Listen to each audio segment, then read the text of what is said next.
आज के वीडियो में हम देखेंगे जो प्रेग्नेंट लेडी होती है उसकी टम्मी पे कुछ प्रेगनेंसी की वजह से एक मार्क्स से निशान से आ जाते हैं, उनको बोलते हैं स्क्रैच मार्क्स। में डिलीवरी के बाद में हम देखते हैं कि वो निशान परमानेंट रह जाते हैं और साथ में जो टम्मी पे जो नाभि होती है उसके चारों तरफ एक लूज सी स्किन भी रह जाती है कि हम उसको प्रिवेंशन कैसे करें। यानी वो मार्क्स आप पे पड़े ही नहीं, पेट पे आए ही नहीं, तो पड़ते हैं उसके अकॉर्डिंग आप ये डायग्राम देख रहे हैं, मैं उसी के अकॉर्डिंग बताऊंगा। ये स्ट्रेच मार्क्स बनने से ही प्रिवेंट कर सकते हैं तो वो सबसे ज़्यादा बेटर है, क्योंकि जो स्ट्रेच मार्क्स पड़ते हैं वो परमानेंट होते हैं। वो आप अगर कुछ उसके बाद में ऑयल या कोई क्रीम यूज करोगे तो वो परमानेंटली ही उसको ठीक नहीं कर पाते हैं, वो सिर्फ उसको हल्के करते हैं। रेडियस कलर के होते हैं, उनको वाइटिश कलर में बदलने का कोशिश करते हैं।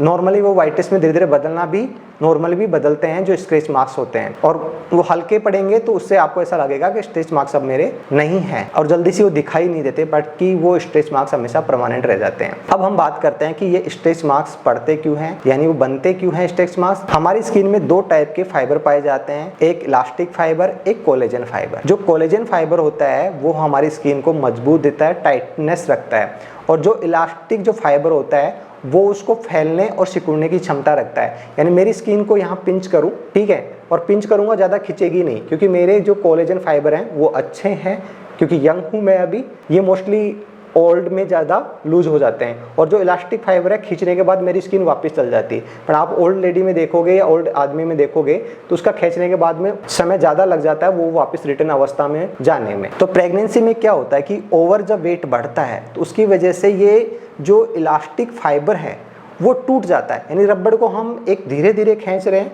और जो एकदम से वेट बढ़ता है उस वजह से जो इलास्टिक क्षमता है इनकी, ये रबड़ की खींचने की फैलने की क्षमता इतनी थी, अब इस रबड़ की एकदम से इतना फैला दोगे तो ये टूट जाएगा, और टूट जाएगा तो ये वापस अपनी अवस्था में जा नहीं पाएगा। दूसरा, जो प्रेगनेंसी में वो क्या होता है, स्किन में जो कोलेजन फाइबर होते हैं वो भी दूर दूर हो जाते हैं, इस वजह से वो स्किन की मजबूती कम हो जाती है और वो इलास्टिक फाइबर टूट जाते हैं। इलास्टिक फाइबर टूट गया तो वो वापस अवस्था में जा नहीं पाता और वो निशान परमानेंट रहते हैं। आप देखते हैं लग जाती है तो उसके बाद भी एक निशान रह जाता है। ये कोलेजन फाइबर जो जोड़ते हैं हमारी एक स्किन से दूसरी स्किन पे, जो कट लग जाता है उसका, ये परमानेंट स्किन रह जाता है। यहाँ जो स्किन यहाँ है वो स्किन ये परमानेंट यहाँ नहीं रह पाती। इसके मैं चाहे कितना ही क्रीम लगा लूँ, कितना ही ऑयल लगा लूँ, कोई से भी ब्रांड की मैं कुछ भी लगा लूँ, ये हमेशा के लिए रहे। तो इस जो स्किन में मैंने बताया जो इलास्टिक होता है, इलास्टिक जो फाइबर होता है, इसको टूटने से बचाए और इसकी फैलने की क्षमता बढ़ाए। तो सबसे पहले आता है मॉइस्चर। मॉइस्चर बनाए रखने के लिए हम एक ऑयल यूज कर सकते हैं, वो है कोकोनट, सबसे बेस्ट है, इसका मॉइस्चर क्षमता सबसे बेस्ट है।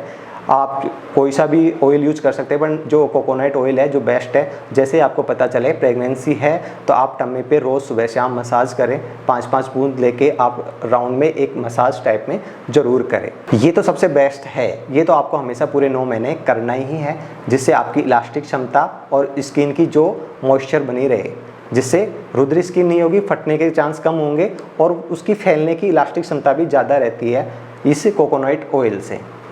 अगर आप अफोर्ड कर सकते हैं तो ये बायो ऑयल आता है। जो बायो ऑयल आता है थोड़ा कॉस्टली होता है, ये 500 से 550 रुपये के समथिंग होता है, पर मैं आपको बताना चाहूँगा ये फंक्शन क्या कर। बायो ऑयल में देखो ऑयल कम होता है, इसमें केमिकल ज़्यादा होते हैं। हाँ, हार्मफुल नहीं है आपको प्रेगनेंसी में, बेबी पे या आप पे कोई ज़्यादा हार्मफुल नहीं है।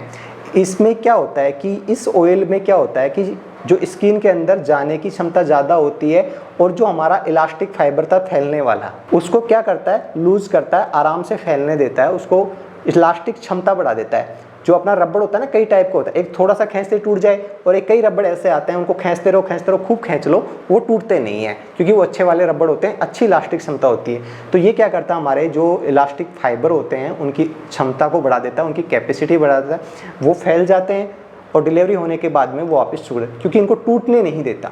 टूटता कब है, जब वो फैलता नहीं है। आप उसको फैलने की, जो टम्मी तो बढ़ेगी, टम्मी तो क्योंकि बच्चा ग्रोथ हो रहा है, बच्चेदानी बढ़ रही है बच्चा, उस वजह से ये क्या हो, टूट जाता है एकदम से।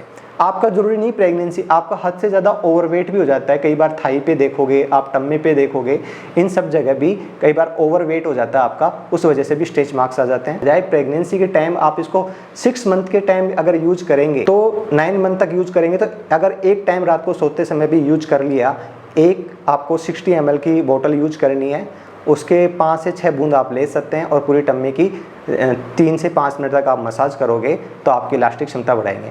आप अगर दोनों टाइम कर सकते हैं तो अच्छी बात है, एक टाइम तो आप ज़रूर करें। दोनों टाइम करोगे तो 3-4 महीने में 2 आपको बोतल लगेंगी। अगर एक टाइम यूज करोगे तो एक बोतल में आपका काम हो जाएगा। मोस्टली आप 5th मंथ से स्टार्ट कर सकते हैं, यानी 6 मंथ से ज़रूर स्टार्ट करें, 9 मंथ तक आप ये ज़रूर करें। दूसरा, आपको इससे खुजली से भी प्रिवेंशन होगा, क्योंकि स्क्रैच मास्क क्या करते हैं, खुजली करते हैं। खुजली से तो ये भी प्रिवेंशन करेगा, बस इतना है इसकी भेदन क्षमता कम होती है। ऑयल सबसे बेस्ट रहता है, पर इसकी जो स्किन को अंदर जाने की कैपेसिटी कम होती है। पर इसमें कुछ केमिकल ऐसे होते हैं जो साथ में क्या करते हैं, स्किन के अंदर जल्दी एब्जॉर्ब होते हैं और आपको जल्दी ही या आपको ज़्यादा रिजल्ट प्राप्त करते हैं। तो बायो ऑयल ये था। आप रेगुलर 5 मिनट तक, आप 3 मिनट तक रोज़ आपकी इसके मसाज करें और इलास्टिक फाइबर नहीं टूटेंगे तो आपकी जो टम्मी है स्ट्रेच मार्क्स नहीं होंगे। और दूसरा, जो डिलीवरी के बाद में आपकी टम्मी पे लूज स्किन जो पड़ जाती है, आप डायग्राम में साथ में देख रहे होंगे, तो ये भी नहीं रह पाती। इससे आपको अच्छा फील होगा। मैं आपको प्रेगनेंसी रिलेटेड या हेल्थ से रिलेटेड सारे टिप्स देता रहता हूँ, तो साथ में आप इस चैनल को सब्सक्राइब जरूर करें।